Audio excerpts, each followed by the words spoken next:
On est vraiment devant un super beau champ de blé. Félicitations, belle culture. Merci. On voit qu'il est en train de roussir, de jaunir. Pour toi, Michel, tu sais, d'être ici établi sur la ferme, les terres, pour toi, est-ce que ça représente plus une entreprise ou un patrimoine? Oh, c'est une bonne question. Je pense que c'est les deux. Le patrimoine, bien, ça appartient à la famille depuis, là, moi, je suis la 6e génération. 6e? Oui, Oh, wow! c'est quand même quelque chose qui est pas mal plaisant. J'espère que je vais avoir de la relève, qui vont pouvoir s'établir. Là.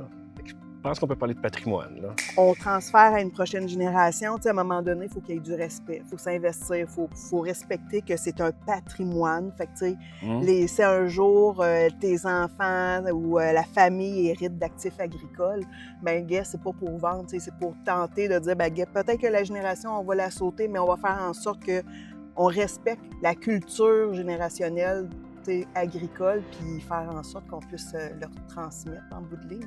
Oui, tu sais, en réalité, c'est encore une fois un peu cliché, mais on emprunte la terre de nos enfants.